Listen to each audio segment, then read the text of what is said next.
What's good, basketball fans? This is Aaron Washington. You're listening to BCB, Business Casual Basketball. We simplify the game a dollar at a time over here. You know how it goes.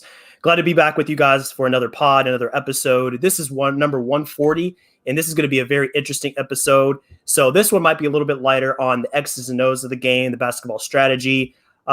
This is a little bit more of just pressing matters that we have to address in the NBA right now. So this is going to be some real talk. Getting into some real issues here with my special guest for this evening, Amber Vickers. The vets will know about Amber. She's been on before, but she is the director of Unwrapped, Hoops Unwrapped over at Unwrapped Sports. She also takes part in a few podcasts, Worst Take OKC podcast, Ladies First, that will be live later on tonight, so be sure to keep an eye on that one. And then Step Back Sister. So she is very involved in podcast games. She has a lot going on. So I'm glad that she took the opportunity here to join me because she has a little bit of a unique perspective pertaining to some injuries and maybe what Jamal Murray is going through a little bit with his situation. So Amber, thanks so much for joining me this evening. Glad to have you back on again. And I'm excited to see some of these takes that are going to be fired off tonight because it's not too often that we get to get really deep and real about some of these pods here and about sports in particular. So thanks for joining me this evening. I'm excited. Thank you, Aaron, for having me. Like he said, I'm involved in a couple of podcasts. I have a lot going on, but I love to talk hoops with someone else, of course. And it's been a crazy year in the NBA. It's been a crazy year. And you could go deep into why the year has been so crazy. And I'm pretty sure we're going to touch on some of those topics. But I appreciate you guys for having me, of course. I've been on the pod before talking hoops, so I'm just ready to talk about hoops. Yeah, same here. So before we get that popped off, I want to shout out a few of the partners we have here from Unwrapped Sports, of course. Teespring.com is the first. Their website, teespring.com/store/unwrapped is going to be at the bottom on the ticker there. So that's going to allow you to get involved with some of our podcasts. We have some apparel to offer to you guys, some accessories and things like that. So if you want to support us, go ahead and check out that website. And then also there's another way to support us over on our podcast. That's going to be using the patreon.com/unwrapped sports link there on the bottom of the ticker there. So that's going to allow you to get some exclusive access with us, our podcast, all our episodes we have going on. We have some exclusive features for you guys. So you don't want to miss out on that. The VIP program is available to you guys over at Patreon right now. Also, mybookie.ag is one of our partners. They have a code USN100 they offer to us to give you 100% match on your deposit. So that's going to double your first deposit if you guys want to get into the betting game as the NBA is in full swing, baseball starting back up. So there's a lot of sports to get involved in. So be sure to check out that code if you want to get into the betting game and get you some money. It's a great time of the year to do so. And then lastly, we have rxhemp.com. RxHemp-USN is going to give you 10% off your entire order. So they have recovery products. They have some really good stuff that's going to get you revitalized, recovered if you're looking to get back into your sporting events. So be sure to check out their products using that code at the bottom to get 10% off your entire order, guys. So Amber, I think it's about that time. It's time to get real. It's time to get into the NBA. It's time to get into these technicals. So that's going to be the first topic of our conversation. So I can already tell this is going to be a hot topic here. And I'm sure a lot of people listening, watching this pod can relate to this. So I want to start off with this. NBA games are a thrilling event. There's a certain pace and atmosphere to games that allow us to really enjoy the product, to get deeply invested in it. And when you have situations like March 2nd, Devin Booker against the Lakers, he spun the ball to a ref a certain way, put some spin on it. Ref didn't like how that went, got a tech. Montrezl Harrell the next day played the Kings. He shouted and one, just getting hype about an and one, gets a quick tech. Schroeder and Kyrie Irving, just last week, they played the Lakers and Nets, hotly contested game, nationally televised. They jawed a little bit, trash talk, things like that. They both got ejected. And guess what happened after that? The Lakers went on a 22-9 run that sealed the game. So they went up. It was 88-71, and it was a wrap. And then last night, this is the latest example, Amber, Terrence Davis was given a technical foul. He had another poster dunk. We've seen tons of poster dunks. He got hype. He's excited, as he should be. That was a crazy play. And he gets a technical because I think he hit the ball after dunking the ball that the ref saw as taunting or something. I'm just it's just wild that these things are happening with these players and the pace of the game. So let us some of your takes here first, Amber. I want to hear what you have to say about these technical fouls and how they may be affecting the pace of the game, the spirit of the game. What is so just blatantly wrong with the way these refs are calling the games these days? Well, I was born in 87. I'm gonna go back. I was born in 87. Yes, I'm revealing my true age on the pod. Growing up watching basketball in the 90s and the early 2000s and watching it now, I've been blessed and fortunate enough to see generations change, right? Mm-hmm. Back then, it was more physical, way more physical. And today's game, it's hard for me to watch at times because I like a good pace, good flow, like you talked about. Everything is challenged. I'm like, we have to stop for this. This is a flagrant 1. This is a flagrant 2. Right. There is no fluidity through the game of basketball anymore. I would just love for the games to just flow. Mm-hmm. Guys jawing at each other. Okay, they're jawing at each other. We like that.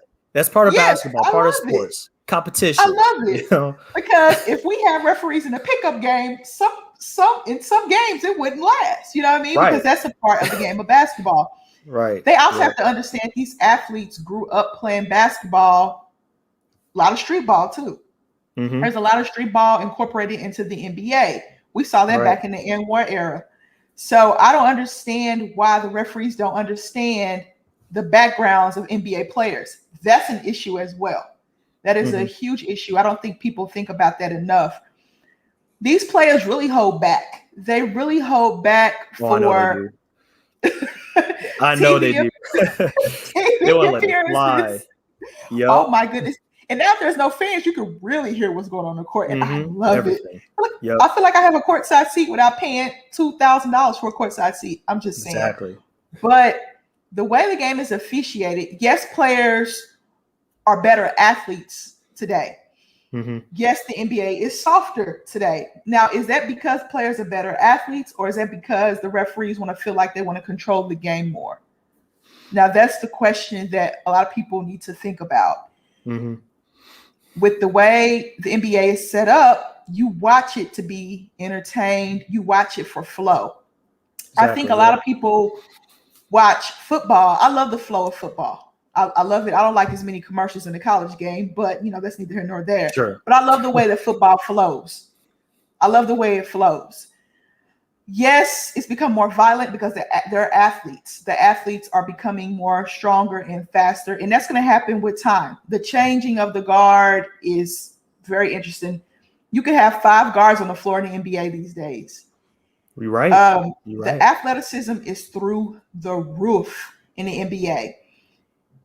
Less physicality, I think, more athleticism. So are the referees looking at that, or what are they kind of judging their, how do I say this? How are they basing these technicals? Do they want to get a control of the game early? Like, okay, we're not going to let Kyrie and Dennis talk trash. It's the Lakers and the Nets. Now I have a question for you. Would they would have thrown Kyrie out if LeBron, AD, if everybody was had their full horses? Would they would have thrown Kyrie out? I'm inclined to say they still would have done it. Okay.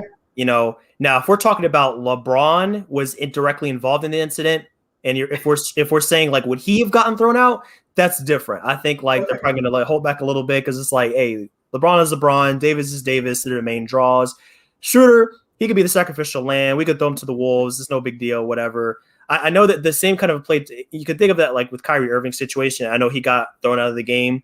But with the Nets, like I'm trying to remember, was Durant in that game that they played against each other? Because I honestly can't remember. They shuffle in and out so much. I'm just like, I'm trying to figure it out too. Aaron. Was Kevin Durant? Wait a minute. Yes or no? Because if he's in the game, then it's like maybe it makes it a little bit easier to kind of toss him. I think Kevin Durant did play, but I think it got out of hand and he took Kevin Durant out. I want to say he played, but I know Harden didn't play because his hamstring. But yeah, of course. I think Kevin Durant played. I think he did. Yeah. So what I'm inclined to think is that they want to get a handle on the game. So I want to go with your point about they want to control the action. They don't want anything to get out of hand. And they really pull their guns early. So I think it could be the first few minutes of a game. If a guy's drawn, tentacles are thrown. But the problem is, I feel like there's no leeway. I feel like there's no warning. There's no runway to kind of let these guys do a little bit and then kind of say, okay, you got to reel it back in a little bit. I thought about this quote from Eaton Thomas, a former NBA player. He is a writer for basketballnews.com, and he had a great article on this. And basically what he was saying is that like athletes are not emotionless, like beings. Like we have feelings, we have emotions, especially in the heat of a basketball game. Basically, and this is another good part he said, ejections should be a last resort, not your first, because that's the problem I think today is like referees kind of use that as like their primary weapon to address the situation, as where it should be a secondary or kind of like last resort when everything else fails. Like if you kind of tell these guys you need to rail it in, they don't listen, it gets worse and worse, then you need to step in and have these guys ejected. But how about this, Amber? What if the referees, instead of just tossing these guys, what if we adapted a little bit of what hockey has to offer, where guys are penalized?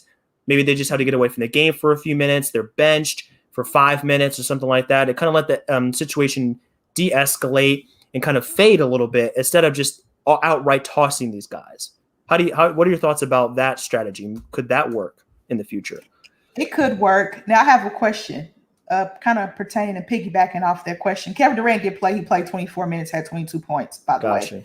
Okay. I want to look that up to make sure. I'm like, I remember Kevin Durant on the floor, but they went on that crazy run, as you talked about earlier, and it just got out of hand, gave the Lakers momentum. Mm-hmm. Now, does it depend on why you got tossed, of how you'd be penalized? So say, for instance, if you got into a fight, they're going to throw you out the game for that. Oh, yeah. You know what I mean? They're gonna, every time. But if you're just jawing back and forth, could you have a penalty box, like they have in hockey? They call it a penalty box. Mm-hmm. A penalty bench, I guess you call it for the NBA. Right. Now, if you're just jawing back and forth like Kyrie and Dennis Schroeder did, or the way Devin Booker spun the ball at the ref, say, hey, you can't come in for 2 minutes or whatever that is, and you can come back. Mm-hmm. Will they have a level of penalty? Will there be levels to it? That's a good question. I think they can, because every offense is not created equal. Like some are more serious. So I feel like they can get off by addressing most of these guys maybe under one umbrella. So maybe it's 2 minutes, maybe it's 3 minutes. Because if we start trying to divvy it up, I mean, there can be so many different ways we kind of define these violations. So it could be, that's definitely a 2 minute violation. No, that should be 3, that should be 4. I think just introducing it in some fashion at all would be a huge step forward. So even if it's like everybody that pushes the boundaries gets 3 minutes and just start from there. And then, if they escalate the situation or they're not listening to reason, then you can kind of pull out the technical foul card or the ejection card or whatever the case is. Because the big problem with what we have going on now is, let's say it was that situation with Montrezl Harrell against the Kings. He wasn't even talking to a ref. He wasn't talking to a player. He just shouted in excitement and emotion, passion. And that was a technical.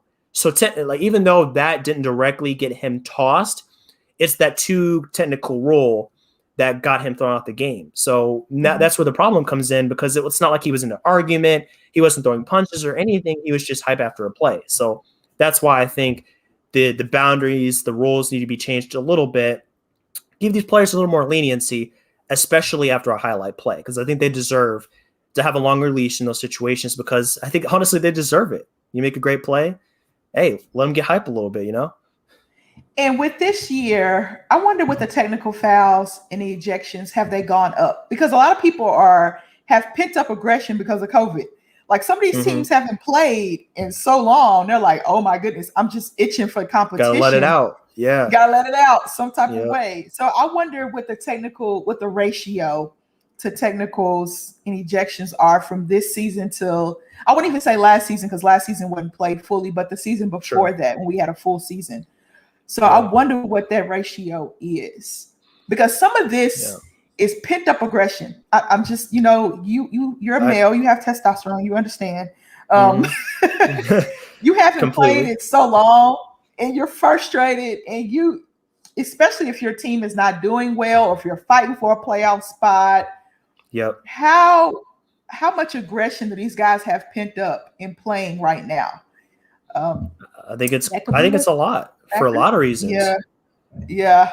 It's a lot, and a lot of guys are frustrated too. So yeah, and you got to think, like, let's use Zach LaVine as an example. Like earlier today, it was announced that he won't be back for 10 to 14 days because he's entering into the health and safety protocols.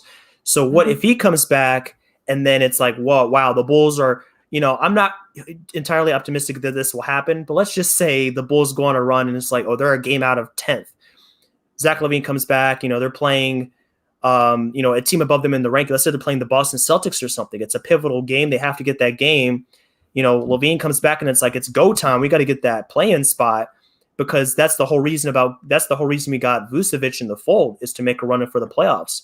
So you got to think in that situation, there's more on the line. There's more emotion. Guys are having to set up because of COVID. There's the play-in tournament. So like more teams are competitive for longer. Like things like that really play a part. And I think that's why it's a good point you brought up about the buildup of emotion and things like that. And when these guys step on the court, it has to be a place where they can feel like they can express themselves, because that's what makes certain players who they are, is their expression. That's what made MJ the way he is, Gary Payton. Like, you grew up in a prior era, how those guys were on the court and how they conducted themselves. So let's see a little bit more of that, because honestly, it wouldn't hurt the game. It shows that these guys they care and they're passionate about it. So I don't see the harm that's done as long as there's still a leash, there's still boundaries in place to keep from having another Malice in the Palace incident, Yeah, Malice in the Palace. I remember watching that game. My mom, I was watching with my mom. She was like, "Amber, what is going on?" I said, "Mother, I don't know. I really don't."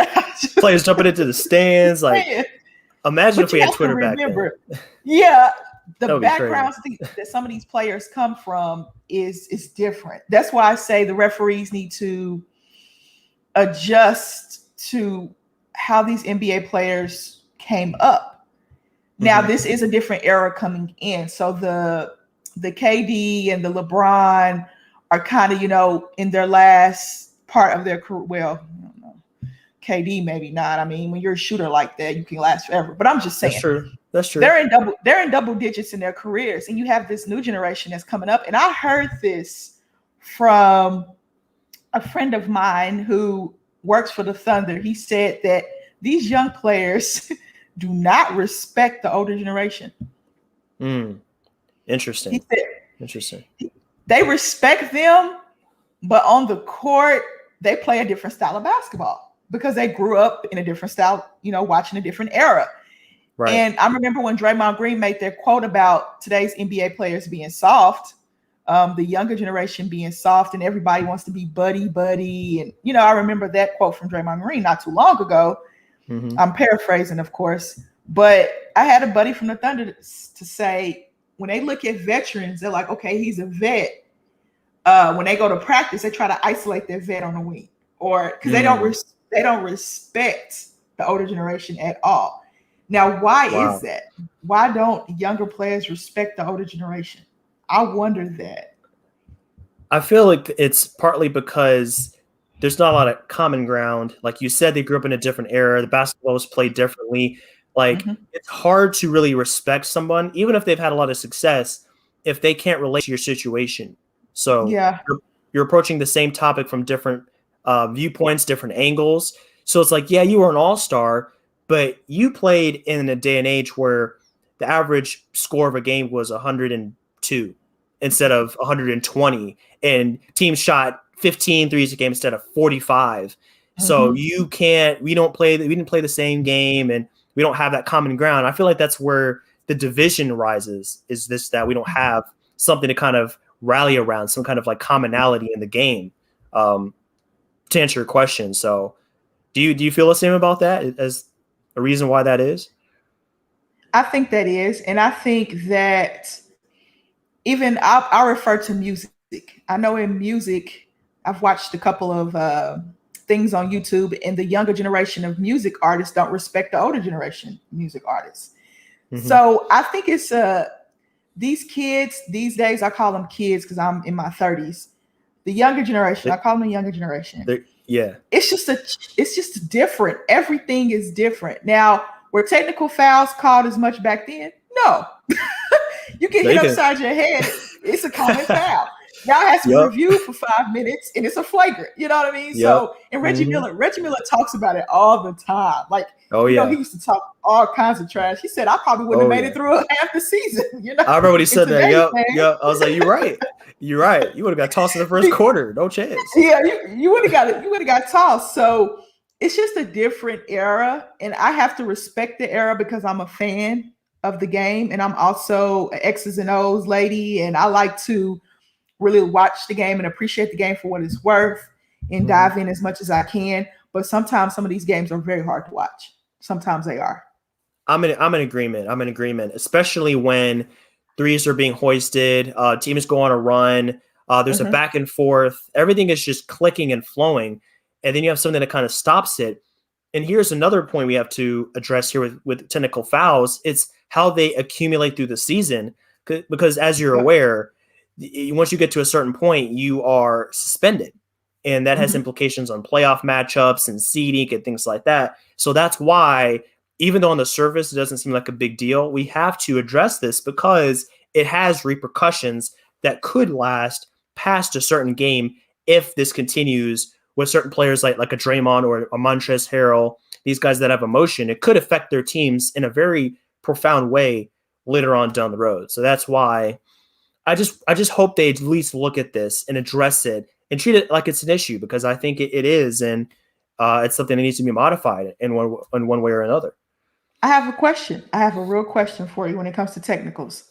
Hit me. What if you get suspended for one game, right? Hmm. And you have your COVID test, and then you come back positive, and your team's in Mm. that 7, 8, 9, 10 range, and you're somebody like Luka Doncic, because I think he's second in technicals in NBA behind Draymond. I think I think Is he second? so. I think he's I'm second. yeah. So what if Luka Doncic gets his technicals, he reaches his quota, he sits out a game, tests positive for COVID. Mind you, Dallas is fighting for spot right now. They're Yeah. fighting. They're trying to get out of the play-in game as much as possible. You should have seen Right. the shot he did last night. It just tells you Oh everything you need to geez. know. Memphis, how Inhuman. do you? Oh my goodness. What if he tests positive for COVID and can't play 10 to 14 days? Mind you, there are only about 18 games left in the season. That Right. would affect Dallas could not make the playoffs because of that. So that's something True. to think about as well. Yeah. Everything has an effect on the game, even though it may not seem like a big deal in that moment. Like there's long lasting effects from this. So hopefully the Yeah. NBA looks at that. So that's definitely an issue that's been kind of roaming the NBA sphere, if you will. Another huge issue is one that Jamal Murray's injury in particular kind of brought about. If you go on Twitter, if you go on these talk shows, if you do anything like that that has anything to do with the NBA, it's clear that Jamal Murray's injury is sent a shockwave through the league. If you look at it just in the context of the Nuggets, it's definitely a tough blow, but it raises questions. It raises questions about this season, how it's been structured with scheduling, how many games are squeezed into a short window. It raises questions about the pace of the game, the way the game is played, which is kind of a little bit what we touched on earlier. The pace of the game is crazy. You made a good point on this earlier. It's more about athleticism than strength. So a lot of times, a lot of these injuries are non-contact. So I think maybe back in the Mhm. day when it was more about smashing and banging, guys would get hit and that would cause injuries. Now you see a guy like Jamal Murray, he takes a step, his knee shifts, and it causes an ACL tear. So I Yeah. think that's something we're seeing in the game today that's changed a little bit. And it's been reported on Twitter that ACL tears, I believe, are up this year from years past. There's been a couple more than we're used to seeing, and maybe that's why. So before we get to like the kind of bigger overhead topic of this injury, let's look at how this affects Denver in particular. So obviously, Denver's going to have to compensate with increased playing time with some other players like Campazzo, who has been a pleasant surprise, the older rookie that came in this season for Denver, as well as Mhm. PJ Dozier, the shooting guard. He's going to take some responsibility, and then the Austin Rivers signing. He's reported to come in to pick up some of that slack as well at the guard spot. So I'm looking at their place in the standings right now as of today, and they're the 4th seed. They're only 3 games back of the Clippers, and they're 1 game ahead of the Lakers and 3.5 games ahead of the Blazers. So they're right there in the thick of the playoff race, and every game matters. So I guess to lead this off, Amber, how are you feeling about Denver's chances about being competitive in the regular season? And then after that, like, are they a first round out with all Jamal Murray, or do you give them hope to maybe squeeze by a little bit more because of how dominant Jokic has been recently?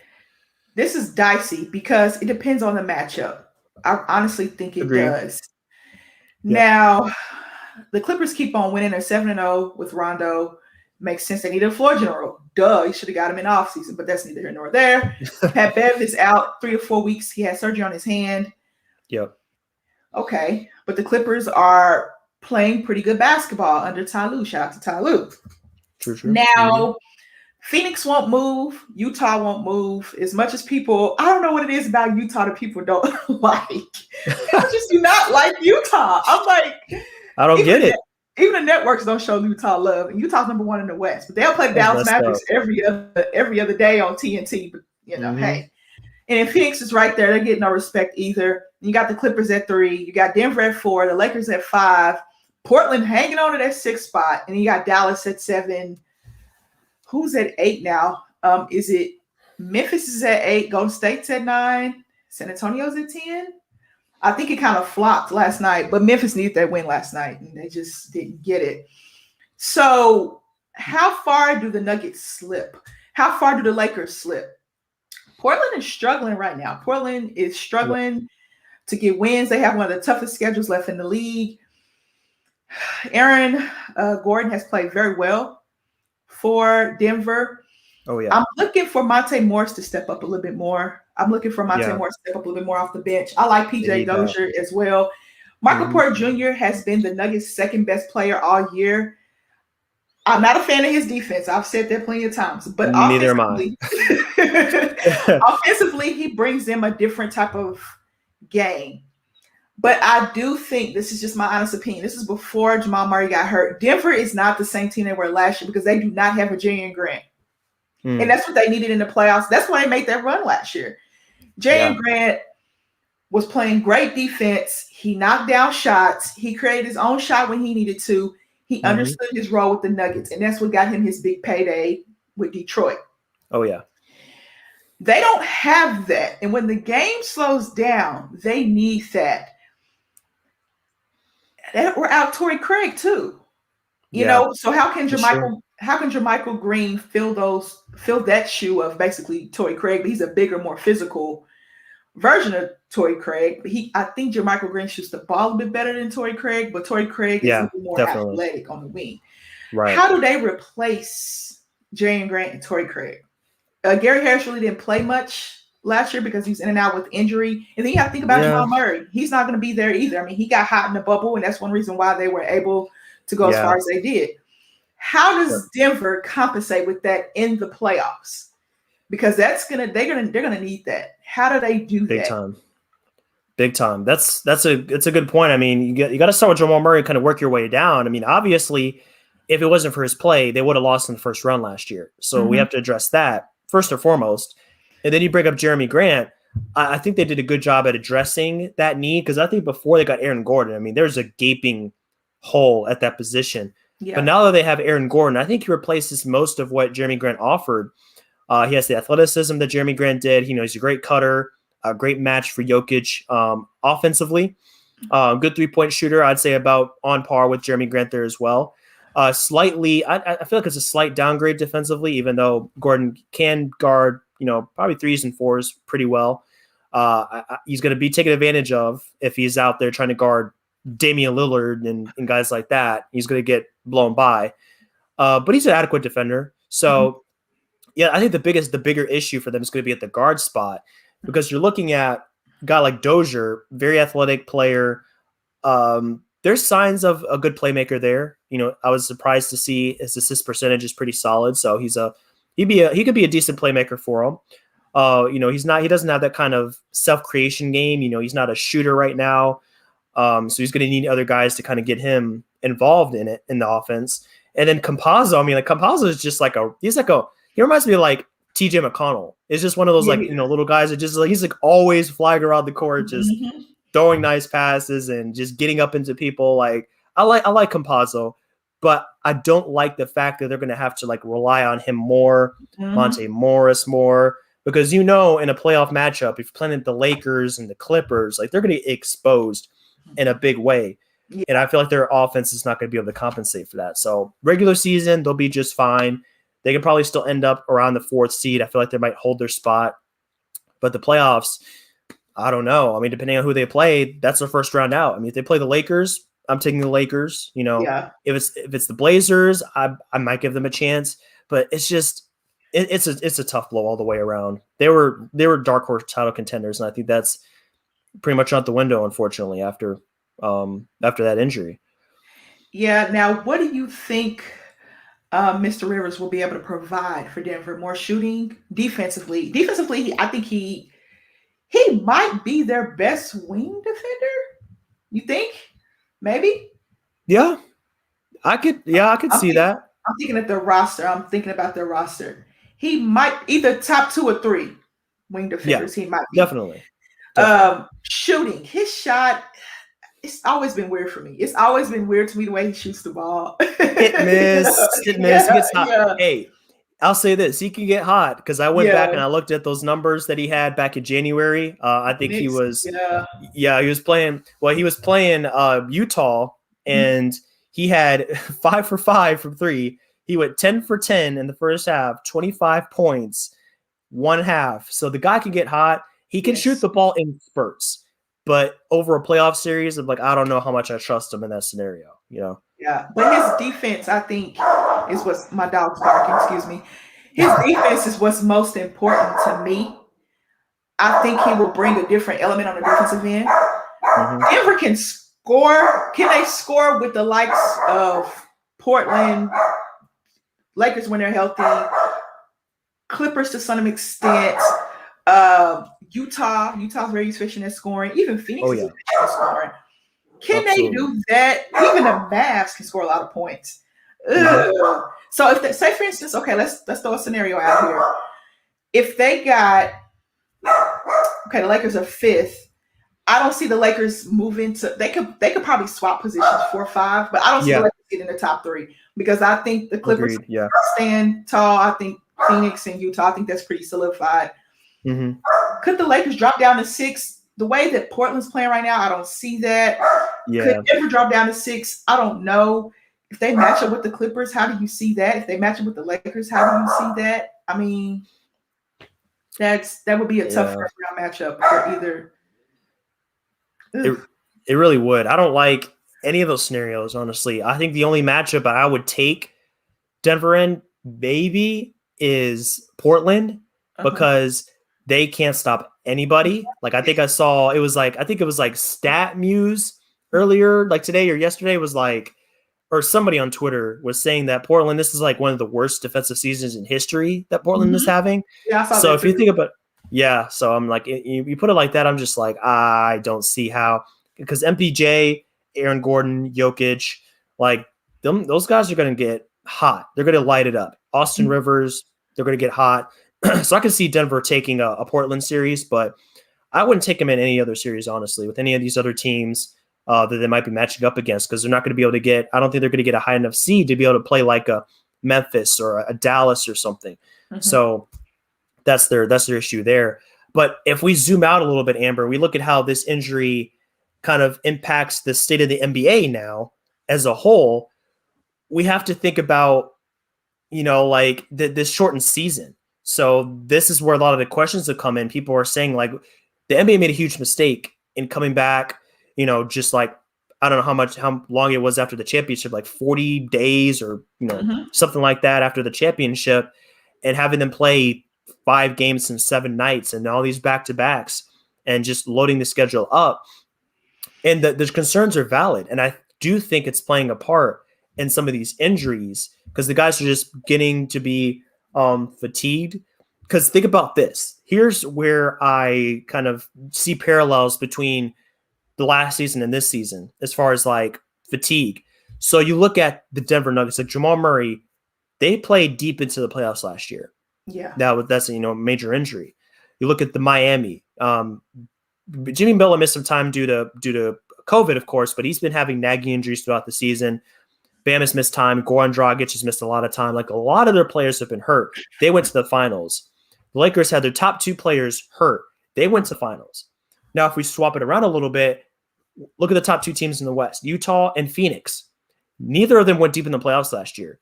Phoenix didn't make the playoffs, and the Jazz were out in the first round. Some of the best health they've had, those 2 teams in the whole NBA. Yeah. Like Donovan Mitchell's played like every game. Chris Paul, Devin Booker, Gobert. They've missed like hardly any games. So I think that's where we're seeing a parallel based on like how deep into the playoffs did you play last year? I think that's playing a part. But I'm not sure I'm on all the way on board when people are saying they make it too cut and dry. It's like they should have done this instead of that, and that's it.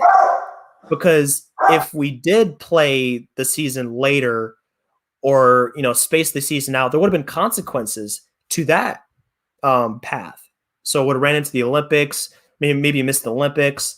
Revenue is down even further, missing out on Christmas games, things like that. So like, what's your take on this? Because I don't feel like it's fair to just say like, well, we shouldn't have done this and we should have done that.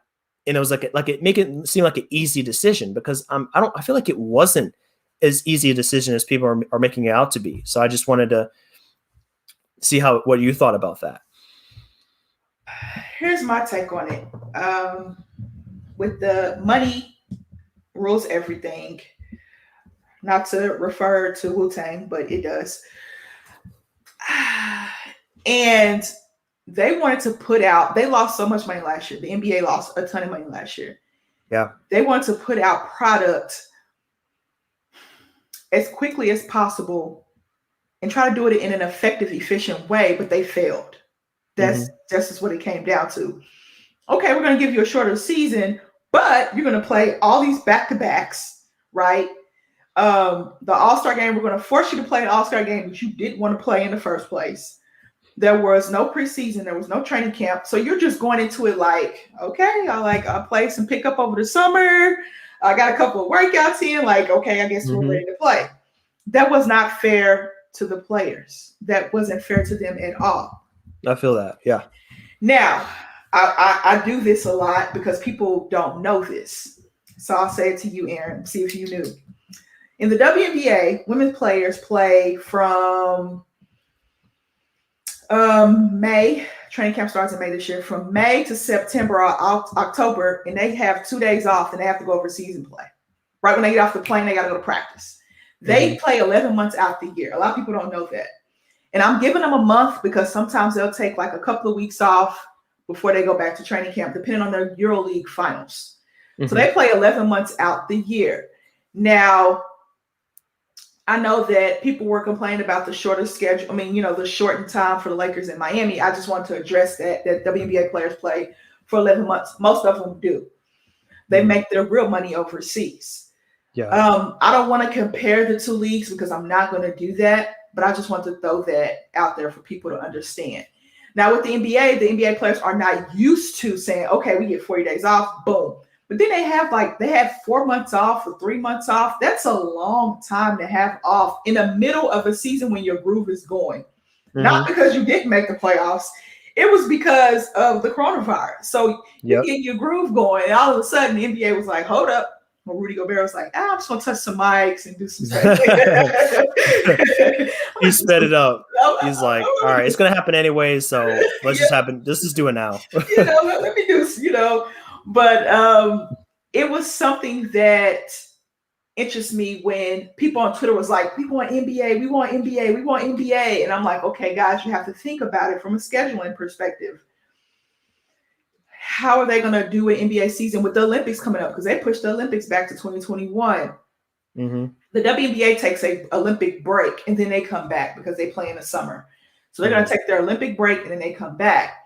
With the NBA, they're going NBA finals. So there'll probably 4 teams fighting for the finals, right? well, maybe 5, Right. we'll say. Yeah. Some of Definitely. those players are playing in the Olympics. Will they play? I wonder if LeBron James will play in the Olympics this year. Ooh, I mean, if they go to the finals again, I don't think he's going to do it. I'd be doubtful. Yeah, because that's a lot of ball. I mean, this is not like he used to do that in his late 20s. Going Yeah. from like the championship with Miami to like Olympics, things like that. But he's not 27, 28 anymore. He's on the tail end. So I can see him saying, "We have plenty of talent. We have plenty of guys capable. I'm going to take a step back." So yeah, it definitely brings up questions because of that like quick turnaround. But one reason I was happy to have you on, Amber, is because you have this unique perspective as somebody that was, very involved in athletics, and you have some perspective on like you went through an injury and you had to rehab from that Oof. and come back from that. So like, break it down for the people. Like, what does that consist of? Because I mean, it ties into the Jamal Murray incident, and also I feel like it has a little bit to do with like the compressed schedule. So could you answer for us? Do you feel like that injury was a result of like overuse, just a lot of games in a short time? And then also what, what does it involve trying to deal with something like that? Just trying to come back from it. Ooh, it's tough. I had an Achilles tear from overuse at work. I didn't even do it playing basketball, which is something I love to Oh, do. wow. I didn't even do it Man, playing that basketball. sucks. I did it working. The Dang. overuse of my Achilles, right? I used to Mm, deliver mail. If you guys don't know, I used to be a mail woman. Yes. I was walking 12.5 miles a day on uneven ground. So wow. 5 or 6 days a week. It just depended on how much I wanted to work. Now, my doctor said, okay, your Achilles is wearing out. You're walking too much. I said, Doc, I've been playing basketball my whole life. Like, you know what I mean? I've Mm-hmm. never Oh, had, good. Yeah. I've never had an Achilles injury. He was like, but you're using it too much. It's wearing out. And eventually they went in and they said it was torn. Mm, So overuse. Jamal Murray, short stint. He just had that heroic run in the bubble. He like, might have taken a week or two off and then was like, okay, I gotta get back to training because we don't have training camp. We're just kind of right. hopping into it. Mm-hmm. So for him, he's thinking, man, I had this historic run. The pressure of him wanting to do the same thing in a regular season, maybe. But the way he landed, when they showed the front camera, I said, oh, I saw his knee shift. And when he went Yeah. down, I knew it. The pressure that these athletes put on their bodies, especially It's running and immense. jumping, it's crazy. You can Yeah. see when they jump their leg muscles, you can just see it. Mm-hmm. And I think the short season had a lot to do with Jamal Murray's injury. That stress he put on his knee when he stepped, I think he stepped the wrong way, or the impact was too much, and his knee did something it was not supposed to, and he went down. And they knew immediately. They knew Mm-hmm. immediately because he grabbed his Yeah. knee. He was screaming in pain. The short season, yes. Rehab wise, never torn an ACL. But the Achilles rehab it's gruesome. It's gruesome. It was my first So I've surgery, heard. my Yeah. first Achilles injury ever. It's gruesome. I had surgery January 22nd of 2021, right before the panty hit. So I was at home anyway. Yes. I was Like, at hey. home. I was locked up anyway. I couldn't do nothing anyway. I had a hard cast on for about 8 weeks. I fell a couple of times because you know how you kind of come up a porch. I tried to come up the porch with a crutch. I tried to put my Oh, foot yeah. down, but I had a hard cast on and I just fell flat on my face. Gotcha. It's tough. I played my first bit of basketball in December. Mind you, I do not have the trainers that they have. Okay. Right. Yeah. I'm throwing it out there for you. Yeah. A little different. It's a little different. I got to kind of do some rehab on my own and rehab with physical therapy. I did 6 months of physical therapy. And then I went back into the gym, like playing basketball. Well, I was getting jump shots up and stuff like that around September. I went back to playing half court basketball in December, played a little full court, played full court in January, played some full court in February. March played some full court. And now I'm playing full court like 3 or 4 times a week. Back to my regular schedule. Nice. I don't have that quick twitch jump because I haven't been working on my leg strength as much as I should be. Mm-hmm. But Kevin Durant wasn't ready when the bubble happened, and that was 18 months out of his surgery. I believe my doctor said he was 18 months out because he had surgery in June. The bubble happened late last summer, I want to say. So Kevin Durant wasn't even ready.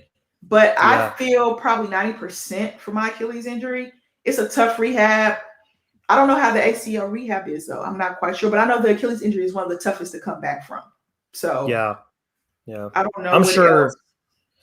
Yeah, I'm sure the ACL isn't easy either. I know the recovery time is similar. It's definitely approaching a year. And what they were saying is another issue of this is like if the season goes back to normal, if we get back to this point next year, which is the 12-month mark, this is playoffs.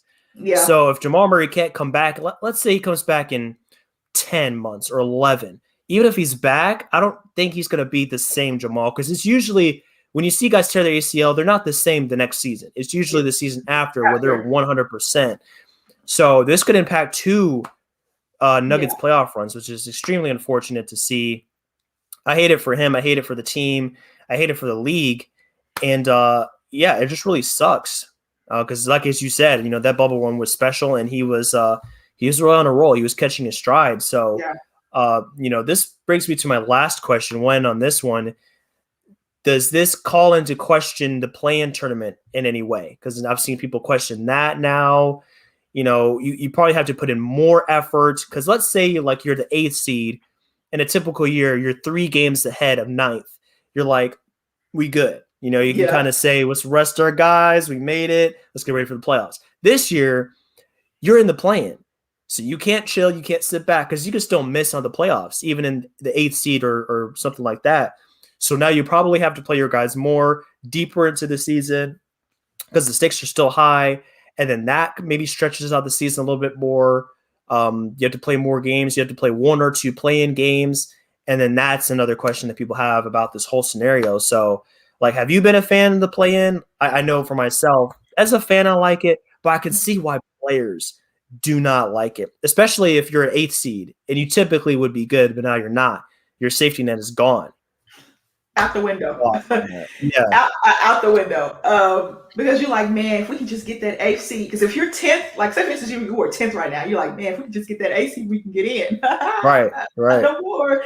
Even the 7th seed. Like, man, we can try to, but we good. We're 7th seed. We're 5 games up. Not anymore. Because that matchup is not going to fit you. This is how I feel about it, Aaron. This is how I feel. The teams at the top are going to get a break. Your Phoenix, your Utah. I think the Clippers get a break. All those teams at the top get a break. Sure. Denver, the Lakers, Portland, Dallas. Who else is it? Memphis, San Antonio for now, and Golden State are like, oh goodness. And Curry is already playing crazy minutes. Yeah. Mm-hmm. My question for you is the matchups. The matchups matter. So if Dallas stays at 7 and Portland stays at 6, let's just say that they match up against Golden State in that playing game, Curry's going to play 45 minutes. Oh, yeah. Then he has to turn around. If the 10 wins, I think they play is it like football? They play the next highest remaining seed, which would be Utah. So then they would have to turn around and play Utah. That's hey, good luck. Exactly. It's hard to play in Utah. The players talk about it. It's hard to play in Utah. It's hard to play in Denver. Yep. So that's a tough turnaround for Golden State, especially when they rely on one guard, 6'3" guard, to carry them. Dallas, he's everything. Dallas would be a little bit easier. Dallas is like, okay, we got multiple guys we can rely on. Golden State doesn't have that. So that wear and tear for Golden State is a lot more than that wear and tear for Dallas, even Memphis, even San Antonio, because they don't rely on one person. Golden State relies on Steph. That's facts. You don't want Steph to break down over a playing game. I mean, hopefully Clay can come back next season he tore his Achilles. Oh, I think he might be out. He'll be out for a long period of time as well because the way he moves and shoots, I think that'll impact him just a little bit more. But what does Golden State do, Aaron? What do they do as far as, do they put all their chips in and try to get there? Wiseman's out now. Or do they say, okay, Steph, we don't want to put this wear and tear on your body, because if you do win that 7-10 matchup, if the standings stay the same, You have to play Utah, and that is not easy. Not at all. That is not easy. Not at all. So, I mean, if they're right there in the mix, let's say they're ninth or something like that, they're going to go for it. I feel like, they had a lack of success last year. You want to see some wins. The Chase Center is going to be allowing fans back. I'm sure their fans are going to want to see that. The playoff revenue is always nice if they can squeeze in there. So I think they'll go for it. I mean, if they went on a losing streak and they ended up like way out of it, absolutely, they'd definitely like rest Curry. But if there's a chance and they're right there in the mix, they're going to keep fighting. I'm sure Curry wants that. The team wants that. There's a sense of pride there in Golden State, and they want to put themselves back in the playoff mix after a miserable year last year. So it's tough all the way around for sure. And you know what else I thought about, Aaron? Is those young guns getting that playoff experience. That matters. Next year. But I just don't want them to run Curry down just to have a first-round exit. That's the fear. It doesn't seem like it's worth it if he does have a major injury. So let's just keep praying that doesn't happen. He doesn't have to go through that because they've had enough of their injury issues. They've been plagued for the last 2 years. So they need a break in the worst way. They do. But I think that brings us to the end of our conversation, Amber. I want to thank you again for joining me. This is a great time. I'm glad we were able to get real about these issues and put it into light. And then hopefully the NBA, the owners, the Players Association, we can all get together and come to a solution that addresses some of these issues we went over tonight. So thanks again. And before you head out, why don't you let the people know where they can find you on Twitter? And if you want to plug anything else you're involved in right now. Okay, you can find me on Twitter at simplyme_AV. Everything that I do is in my bio. I'm running out of characters, so I kind of need to slow down on things that I do. I feel the struggle. I'm running out of characters. Twitter, can I get more characters in my bio? Please, we're all asking for that. My dog is barking in the background because somebody's outside. They're building houses in my neighborhood, so he goes crazy with the builders. He just goes bonkers. He's getting hype, yeah. He's hyper. But I really appreciate you for having me on, Aaron. Your Miami Heat. The Thunder are team tank right now, so I'm cheering that the Heat get the Bucks in the first round because I think they can upset the Bucks. So I did too. We've done it before. Let's do it again. But I've embraced team tank for the Oklahoma City Thunder. I'm just letting your listeners and your viewers know that I've embraced the team tank. I didn't like it at first. I did not, but it makes sense. You have all those draft picks. It makes sense. So. But in a few years, y'all gonna be nice. So for sure. How patient am I? Okay, I have to trust the process. All right. That's right. Y'all got your own process, So we do. You'll be good. But thanks everybody for tuning into this episode. If you want to get involved with business casual basketball, bcbasketball.info is our website online where we have some resources available for you. And then BC Basketball 2 at Twitter and Instagram is where you can find us if you want to get involved with some of our social media content on that side of things. So until next time, guys, thanks for joining us again. Enjoy this rest of your day. Enjoy this NBA season. And we'll be coming back at you with more NBA analysis real soon. Take care. Thank you, Aaron. Thank you, guys.